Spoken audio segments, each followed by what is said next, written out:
For 2 decades, opponents tried everything to stop Lionel Messi. JoseMourinho built defensive systems specifically for him. Pepe delivered brutal challenges. Italian coaches even created new tactical concepts to describe the level of pressure needed to contain him. None of it worked. Messi kept improving every single year. What makes the story even more remarkable is that Mourinho saw it coming long before the rest of the world. On June 24, 1987, in Rosario, Argentina, a boy was born to a steel worker and a part-time cleaner. His family was not poor, but they belonged to the working class in a country heading toward economic turmoil. Inflation destroyed savings. People did not plan for the future. They focused on surviving each week. That boy was Lionel Andres Messi. He grew up with 3 siblings and a family deeply connected to football. By the age of 4, he was already chasing a ball with a level of coordination that made adults stop and watch. But the most important person in this story was not his father. It was his grandmother, Celia Cucini. She was the first person to truly believe in him. She pushed him to train seriously. She walked him to his first football sessions at Grandoli, the local club where his older brothers played. She saw something special before anyone else did. Then tragedy struck. Celia passed away when Messi was only 10 years old. From that day on, every goal he scored carried a tribute. He pointed 2 fingers toward the sky. It was his way of honoring the woman who never stopped believing in him. After Grandoli, Messi joined Newell's Old Boys, the club supported by his entire family. During 6 years there, he became a local sensation. He scored goals at an incredible rate. Newspapers started writing about the small left-footed boy who dribbled past opponents twice his size. On his debut, he scored 4 goals. Then came the greatest challenge of his young life. Doctors diagnosed him with a growth hormone deficiency. His body was not producing enough hormone to grow properly. Without treatment, his football dream could end before it even began. The treatment cost around $900 per month. For a family living in crisis-era Argentina, it was an impossible burden. Newell's Old Boys initially agreed to help. Then they stopped paying. Few people realized that the greatest football player in history almost never existed because the treatment was too expensive. News of Messi's talent slowly spread through scouts and football contacts. Eventually, an opportunity arrived. Barcelona invited him for a trial. In September 2000, the 13-year-old boarded the plane to Spain. During a single trial match, he scored 6 goals. The coaches watching from the sideline were stunned. Barcelona's technical director, Carles Rexach, needed only a few minutes to understand what he was seeing, yet Barcelona hesitated. There were concerns about signing a young foreign player. There were doubts about funding expensive medical treatment. There were questions about whether his body would respond. 3 months passed with no decision. Finally, on December 14, 2000, an agreement was reached. Not in a boardroom, not in front of cameras. It happened inside a cafe in Barcelona. Rexach and Messi's representatives wrote the first commitment on a simple paper napkin. That napkin would become one of the most important documents in football history. In 2024, it was sold at auction for more than $900,000. What looked like an ordinary piece of paper became a priceless artifact. The boy who almost lost his dream had officially joined the biggest club in world football. Barcelona's academy is called La Masia. For decades, it has been one of the most successful talent factories in world football. Most young players who enter its doors never make it. They spend a year or 2 chasing a dream before being sent home. La Masia does not develop players gently. It breaks them down and rebuilds them. When Messi arrived at 13 years old, everything seemed to be against him. He was small. He was quiet. He was foreign. Yet from the very beginning, he looked different. In his first match for the academy, he scored 6 goals. During his first full season, he scored 38 goals in 31 games. Coaches sat together asking the same question. What exactly are we looking at? What kind of player is this? On November 16, 2003, Messi received a surprise call-up for a friendly match with Barcelona's first team against Porto. He was only 16 years old. The manager standing on the opposite touchline that night was JoseMourinho. At the time, Mourinho was building his reputation as one of Europe's brightest coaches. As he watched the young Argentine touch the ball, he immediately sensed something special. He did not make a public statement, he simply remembered what he saw. The seed of a future warning had been planted. Less than a year later, Messi made his official first-team debut. On October 16, 2004, Barcelona faced Espanyol in the Catalan derby. Messi came on for a brief appearance. It was not a spectacular performance. It did not need to be. The door to the highest level of football had finally opened. Then came the moment that announced his arrival to the world. On May 1st, 2005, Barcelona faced Albacete in La Liga. The match was drifting toward its conclusion. Messi entered the game as a substitute. Ronaldinho, the reigning king of football and Barcelona's biggest star, picked up the ball and spotted the young forward making a run. With perfect vision, he chipped the ball over the defense. Messi timed his movement perfectly. He met the pass and gently lifted the ball over the goalkeeper. It was his first La Liga goal. The stadium erupted. Then came one of the most iconic images in football history. Messi jumped into Ronaldinho's arms. Ronaldinho lifted him onto his back and carried him in celebration. The cameras captured the moment forever. It looked like a passing of the torch. The established king carrying the future king. At the time, nobody fully understood what they were witnessing. Messi was only 17 years old. He became the youngest goal scorer in Barcelona history. Football had been placed on notice. A new era had quietly begun. Somewhere in the background, Mourinho continued to watch. He had seen the signs before most people. He knew this teenager was different. What nobody knew was that the small Argentine who had just scored his first goal would soon change football forever. For the next 2 years, Messi remained a prodigy.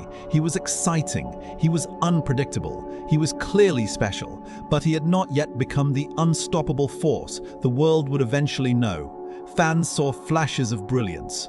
Defenders experienced moments of panic. Coaches began searching for answers. One of those moments came against Chelsea in 2006. Messi tore through their defense so effectively that JoseMourinho, then Chelsea manager, described the performance as beautiful theatre.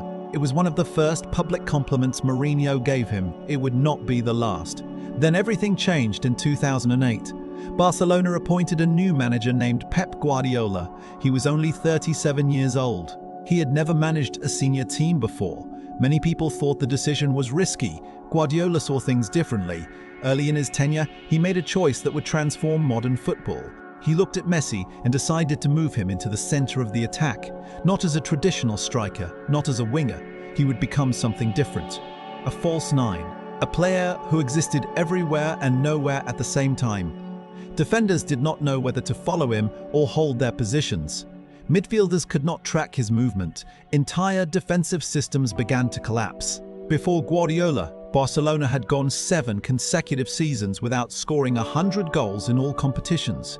After Messi became the heart of the attack, Barcelona surpassed 100 goals season after season. The change was immediate. The impact was historic. In 2009, Barcelona produced one of the greatest years any football club has ever experienced. They won La Liga. They won the Copa del Rey. They won the Champions League. They won the Spanish Super Cup. They won the UEFA Super Cup. They won the Club World Cup. 6 trophies in a single calendar year, a perfect sweep. The defining moment came in the Champions League final against Manchester United. Cristiano Ronaldo's team entered the match as favourites, yet it was Messi who delivered the decisive moment. Despite being the smallest player on the field, he rose above Rio Ferdinand and headed the ball past Edwin van der Sar. Barcelona became champions of Europe. Messi later described it as one of the most unforgettable goals of his career. The image was almost poetic. The player critics once claimed was too small had conquered Europe with a header. While Barcelona celebrated, Mourinho continued watching from a distance. He had spent years studying Messi. Now he would finally receive the opportunity to stop him directly. In 2010, Real Madrid appointed Mourinho as manager. It was the beginning of one of football's greatest rivalries. Mourinho understood better than anyone how dangerous Messi had become. His instructions were clear.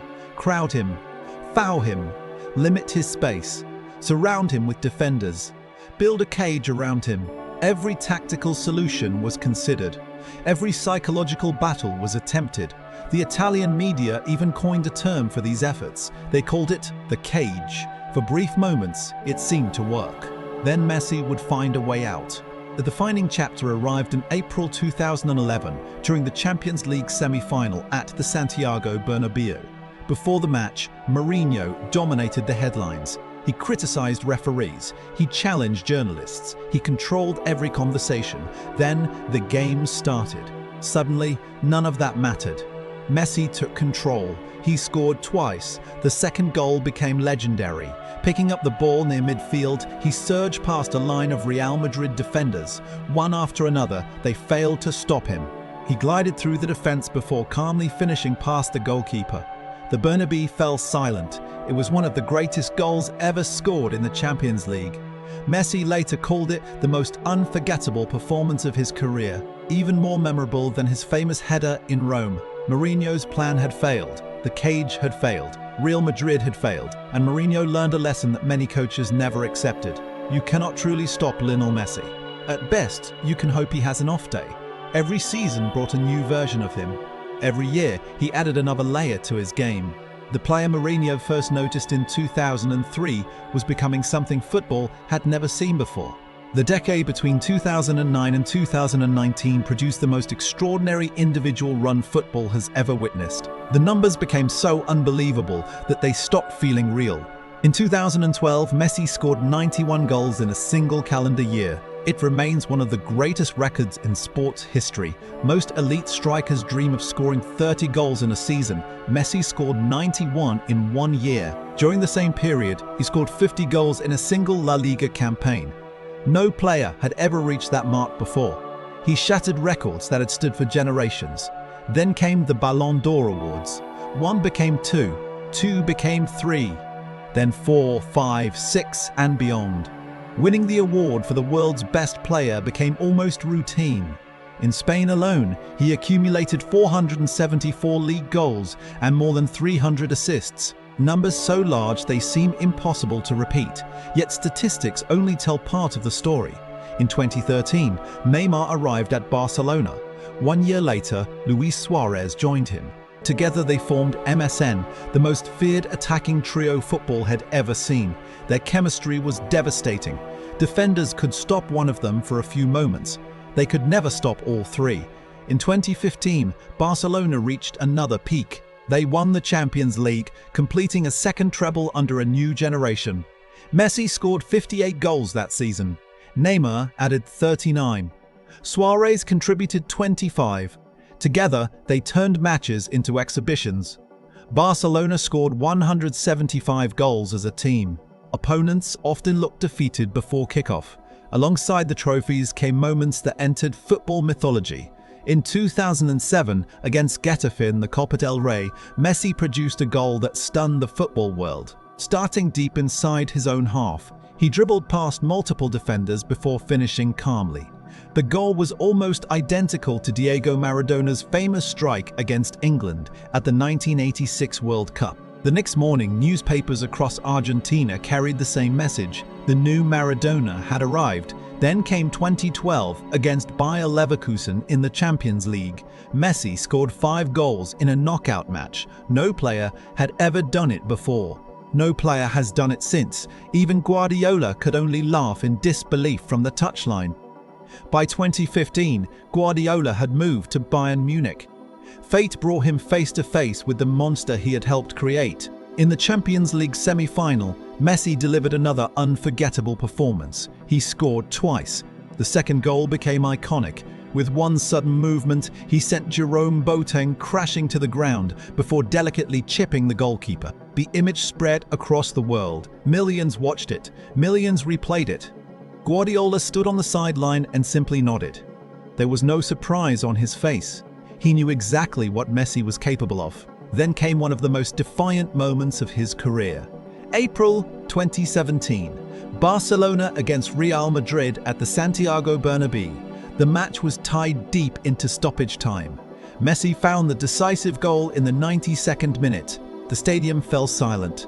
Then he walked toward the Madrid supporters. He removed his shirt and held it high in front of them.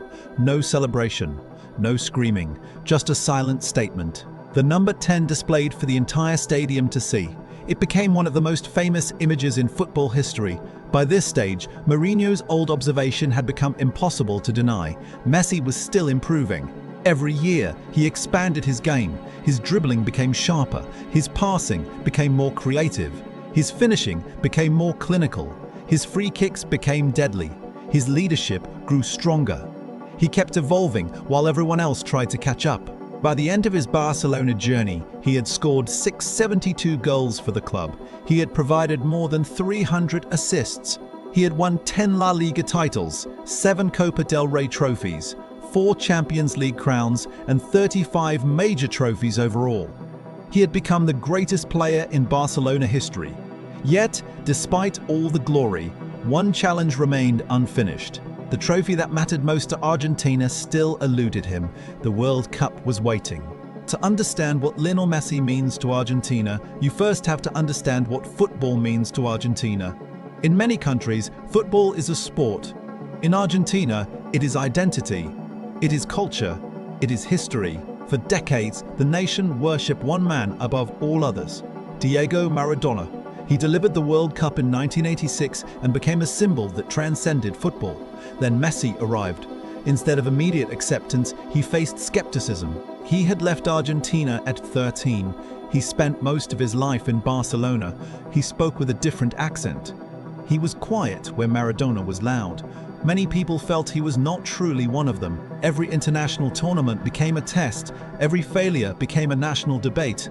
Messi's World Cup journey began in 2006. Against Serbia and Montenegro, he came off the bench, scored a goal, and provided an assist. The future looked bright. Yet Argentina were eliminated by Germany, and Messi barely played in the knockout stages. 4 years later, at the 2010 World Cup, Maradona was now the manager. Expectations were enormous. The tournament ended in disaster. Germany crushed Argentina 4-0. Another opportunity was gone. Then came 2014 in Brazil. This was supposed to be Messi's tournament. He carried Argentina through the group stage with crucial goals and match-winning performances. The team reached the World Cup final. One victory separated him from immortality. Then, in extra time, Mario Götze scored for Germany. Messi watched the World Cup trophy as he walked past it to collect his runner-up medal. He looked at it but never touched it. The image became one of the most painful moments in Argentine sporting history. The heartbreak continued. In 2015, Argentina lost the Copa America final to Chile on penalties. In 2016, it happened again. Another final, another defeat, another penalty shootout. This time, Messi missed his own penalty. The weight of years of criticism finally broke him. After the match, he shocked the football world by announcing his retirement from international football. He believed he had given everything. He believed it was not enough. Argentina reacted with panic. Fans begged him to stay. Children cried on television. Politicians publicly appealed to him. The entire country suddenly realized what it was about to lose. Messi eventually returned. Once again, he carried the national team on his shoulders. In October 2017, Argentina faced the possibility of missing the World Cup entirely. Away against Ecuador, they conceded within seconds. The pressure was unbearable. Messi responded by scoring a hat-trick. He single-handedly secured qualification. At the final whistle, he looked exhausted, like a man carrying the hopes of an entire nation. The 2018 World Cup brought another disappointment. Argentina struggled throughout the tournament and were eliminated by France. For many observers, it seemed the story would never have a happy ending. Messi's international career looked destined to be remembered for what he almost achieved. Then everything changed. On July 10, 2021, Argentina faced Brazil in the Copa America final at the Maracanã. Messi was 34 years old. He had spent nearly 2 decades chasing a major international trophy. The match was tense. Angel Di Maria scored the only goal. When the final whistle blew, Messi collapsed onto the grass in tears. His teammates rushed toward him. For the first time in his international career, he was a champion. Argentina had ended a 28-year trophy drought. Throughout the tournament, Messi had been extraordinary. He finished as both the best player and the top scorer. He directly contributed to most of Argentina's goals. Yet the moment that mattered most was not a goal or an assist. It was the sight of him standing with the trophy, looking toward the sky. It felt like a message to his grandmother, a promise finally fulfilled. For many players, that would have been the perfect ending. For Messi, it was only the beginning of the final chapter. One challenge still remained: the World Cup, the trophy that defined legacies, the trophy Maradona had lifted, the trophy Messi had chased since he was a teenager. And now, one final opportunity was approaching. Qatar 2022 awaited. Argentina arrived at the 2022 World Cup in Qatar, carrying enormous expectations. They had not lost a match in 36 games. They were Copa America champions. Messi was 35 years old and likely playing in his final World Cup. Everything seemed perfectly prepared. Then disaster struck. In their opening match, Saudi Arabia shocked the world by defeating Argentina 2-1. Messi scored early, but Argentina collapsed in the second half. Critics immediately returned. Some claimed his final World Cup dream was already over. The pressure became overwhelming. The next match against Mexico was a must-win. Defeat would almost certainly mean elimination. For over an hour, the game remained locked at 0-0. Tension filled the stadium, then Messi stepped forward. Receiving the ball outside the box, he took one touch and fired a low shot into the corner. The entire tournament changed in that instant. Argentina won. Hope returned. From that moment forward, Messi produced one of the greatest World Cup campaigns in football history. Against Australia, he scored in his 1,000th professional match. Against the Netherlands, he delivered a brilliant assist and scored during a dramatic penalty shootout after one of the most chaotic matches ever seen at a World Cup. In the semi-final against Croatia, he produced another masterpiece. Facing one of the world's best young defenders, Josko Guardiola, Messi twisted, turned, and dribbled his way through before creating a goal for Julian Alvarez. It was a reminder that even at 35, he remained capable of moments no one else could imagine. He was named player of the match in every knockout round he played. Then came the final. Argentina versus France. Messi versus Kylian Mbappe. For nearly 80 minutes, Argentina appeared unstoppable. They led 2-0. Messi had scored. Angel Di Maria had scored. The World Cup seemed won. Then Mbappe exploded into life. In less than 2 minutes, he scored twice. Suddenly, the match was level. Extra time followed. Messi scored again. Argentina moved ahead. Yet Mbappe responded once more to complete a hat-trick and force penalties. The same penalties that had haunted Messi throughout his international career. The same penalties that had broken his heart in previous finals. This time, the story would be different. Messi converted his penalty. France missed twice. Gonzalo Montiel stepped forward and scored the winning kick. Argentina were world champions. Messi fell to his knees. Years of pressure, criticism, heartbreak, and sacrifice finally disappeared. Moments later, he lifted the World Cup trophy into the sky. The image became one of the most iconic photographs in sports history. He had completed football. Every major trophy had been won. Every argument had been answered. For many athletes, that would have been the perfect ending. Yet Messi was not finished. In 2023, he surprised the football world by rejecting enormous offers from Saudi Arabia and choosing Inter Miami instead. Critics called it a retirement move. They believed he would simply enjoy the final years of his career. Instead, he transformed the club almost immediately.